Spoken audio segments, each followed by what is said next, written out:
Hello, welcome to National Rankers. मैं हूं आभा गुप्ता सेरीवाल और हम पढ़ रहे हैं क्लास 12 का अकाउंट। क्लास 12 के अकाउंट में चैप्टर 9 ऋण पत्रों के निर्गमन को लेकर हमने काफ़ी सारी थ्योरी पढ़ी है, काफ़ी सारे न्यूमेरिकल प्रॉब्लम्स को सॉल्व किया है। अब हम आपके लिए लेकर आए हैं कुछ ऑब्जेक्टिव टाइप क्वेश्चंस जो अक्सर बोर्ड एग्जाम्स में पूछे जाते हैं।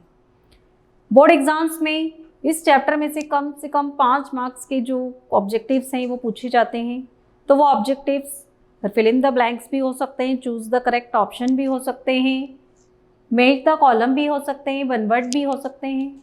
तो हम उन्हीं में से कुछ सिलेक्टेड ऑब्जेक्टिव्स आपके लिए लेकर आए हैं। सबसे पहले हम करेंगे सही विकल्प चुनकर लिखिए। सही विकल्प का चयन, एक क्वेश्चन दिया है जिसके 4 विकल्प हैं, जो सुटेबल है उस पर आपको टिक लगाना है। देखते हैं सबसे पहले क्वेश्चन नंबर 1, निम्नलिखित कथनों के सही विकल्प ज्ञात कीजिए। ऋण पत्रों के निर्गमन पर बट्टा है। कंपनी के द्वारा जब ऋण पत्रों का निर्गमन बट्टे पर किया जाता है तो उससे कंपनी की जो ऋण पूंजी है वो कम हो जाती है। कंपनी ऋण पत्रों का निर्गमन ऋण की राशि इकट्ठी करने के लिए करती है। जब एक दीर्घकालीन ऋण की आवश्यकता होती है कंपनी को, तो कंपनी ऋण पत्रों का निर्गमन करती है। तो जब ऋण पत्रों का निर्गमन बट्टे पर किया जाता है तो ये कंपनी के लिए एक पूंजीगत हानि हो जाती है। क्यों हो जाती है? क्योंकि इससे पूंजी कम हो जाती है उसकी। तो इसलिए हम यहाँ पर टिक लगा देंगे पूंजीगत हानि पर।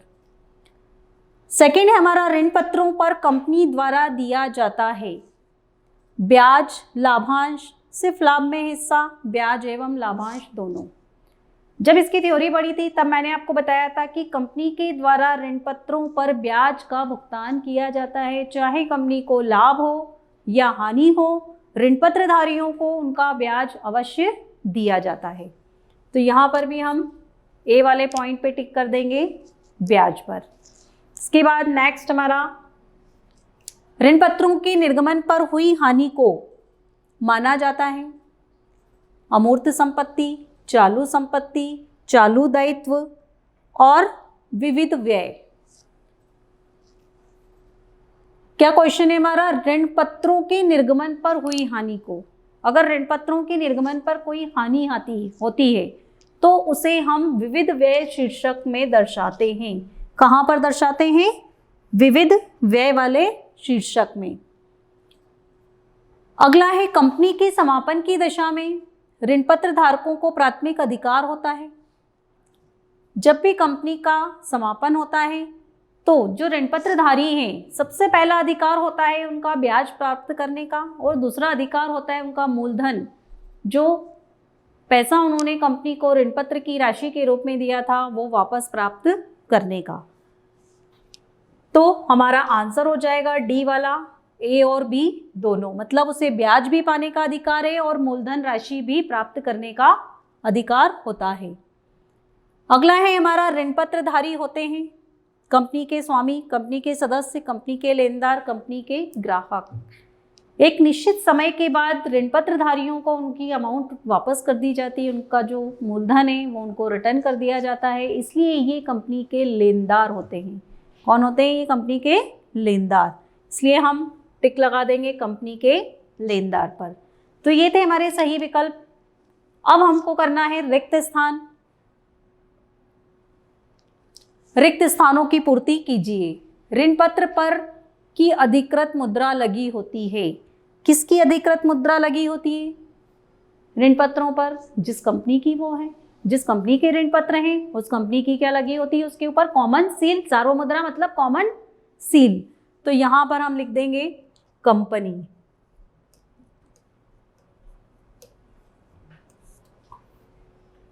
ऋण पत्र ऋण का एक लिखित प्रमाण है, सबूत है, यहां आ जाएगा प्रमाण। ऋण पत्रधारी को कंपनी के में भाग लेने का अधिकार नहीं होता। तो किस चीज में भाग लेने का अधिकार नहीं होता? कंपनी के प्रबंध में भाग लेने का अधिकार नहीं होता। यहां लिख देंगे हम प्रबंध।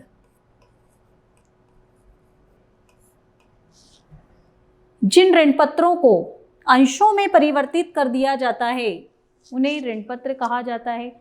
जब ऋण पत्र के प्रकार मैंने आपको समझाए थे, तब आपको मैंने बताया था कि परिवर्तनशील ऋण पत्र ऐसे ऋण पत्र जिन्हें एक निश्चित समय अवधि के बाद अंशों में परिवर्तित कर दिया जाता है, वो परिवर्तनशील ऋण पत्र कहलाते हैं। तो हम यहाँ पर क्या लिख देंगे इसका उत्तर? परिवर्तनशील ऋण पत्र।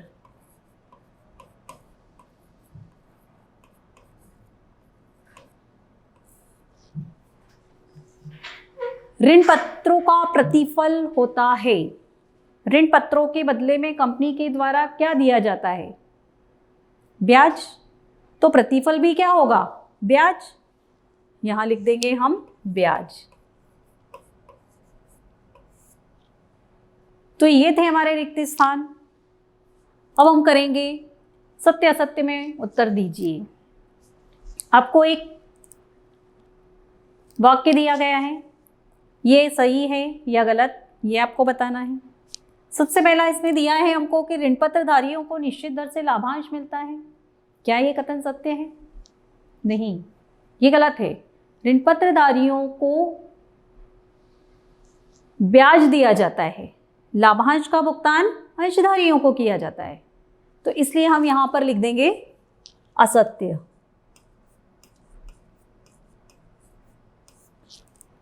ऋण पत्रधारी कंपनी के सदस्य नहीं होते हैं। बिल्कुल सही बात है ये। ऋण पत्रधारी कंपनी के लेनदार होते हैं, ये कंपनी के सदस्य नहीं होते, कंपनी के स्वामी नहीं होते। यहां लिख देंगे हम सत्य। बंधक ऋण पत्र सुरक्षित ऋण पत्र कहलाते हैं।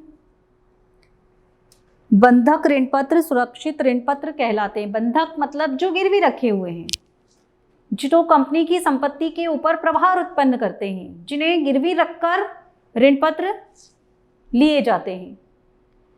तो ये सत्य है। यहां पर भी हम लिख देंगे सत्य। ऋण पत्रों का निर्गमन रोकड़ के अतिरिक्त अन्य प्रतिफल के बदले भी किया जा सकता है। बिल्कुल किया जा सकता है। जब न्यूमेरिकल प्रॉब्लम्स मैंने आपको बताए थे, तब हमने कुछ क्वेश्चन इससे संबंधित किए थे ना, कि मशीन को खरीदा गया, एक चालू व्यवसाय को खरीदा गया और बदले में नगद भुगतान न करके ऋण पत्रों का निर्गमन किया गया। तो ये कथन भी सत्य है। यहां लिख देंगे हम सत्य।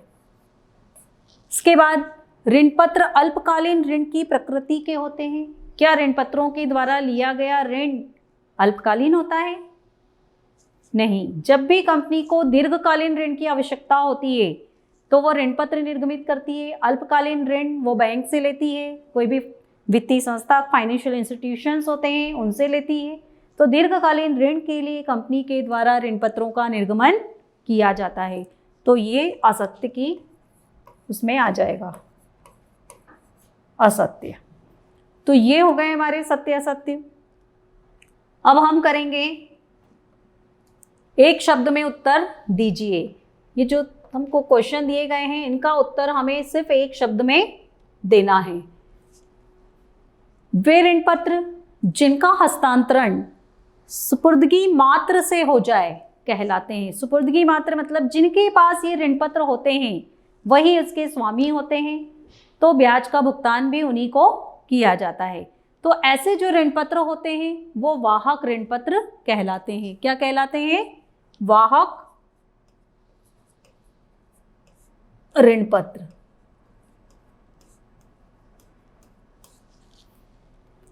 वे ऋण पत्र जिनका नाम कंपनी के रजिस्टर में अंकित होता है कहलाते हैं। ऐसे ऋण पत्र जिनका नाम कंपनी के रजिस्टर में अंकित होता है वो कौन से ऋण पत्र कहलाएंगे? रजिस्टर्ड ऋण पत्र, क्योंकि कंपनी के रजिस्टर में वो दर्ज हैं। यहां लिख देंगे हम रजिस्टर्ड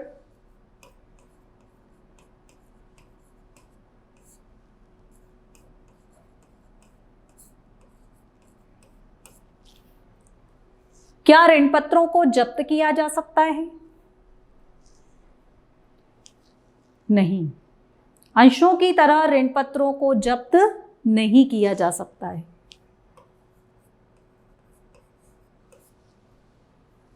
₹100 अंकित मूल्य का ऋण पत्र ₹95 में निर्गमित किया गया, तो अंतर जो ₹5 का है वो क्या कहलाएगा?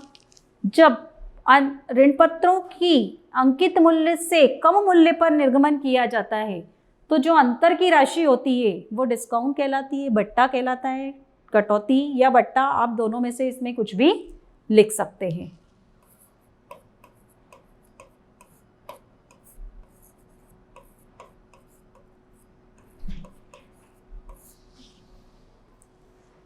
ऋण पत्रधारियों को प्राप्त होता है, ऋण पत्रधारियों को उनके ऋण के प्रतिफल के बदले में ब्याज का भुगतान किया जाता है। तो यहाँ आ जाएगा हमारा आंसर ब्याज। तो ये एक शब्द में उत्तर लिखो। बोर्ड एग्जाम में 5 मार्क्स के आते हैं। एक एक शब्द में देखिए आप, आपको उत्तर लिखना है और 1 नंबर गेन करना है। तो ये आप कब कर सकते हैं? जब आपने थ्योरी को बहुत अच्छे से पढ़ा है।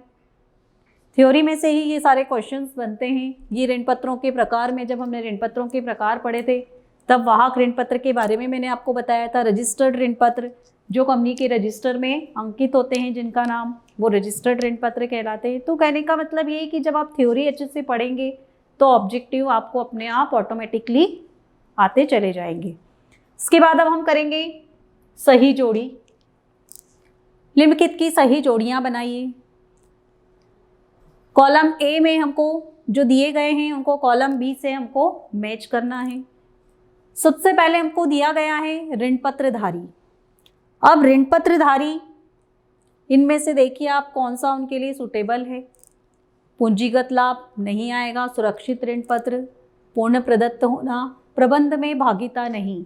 ये आप लिख सकते हैं कि ऋण पत्रधारियों को प्रबंध में भागीता नहीं होती, कंपनी के प्रबंध में वो भाग नहीं ले सकते।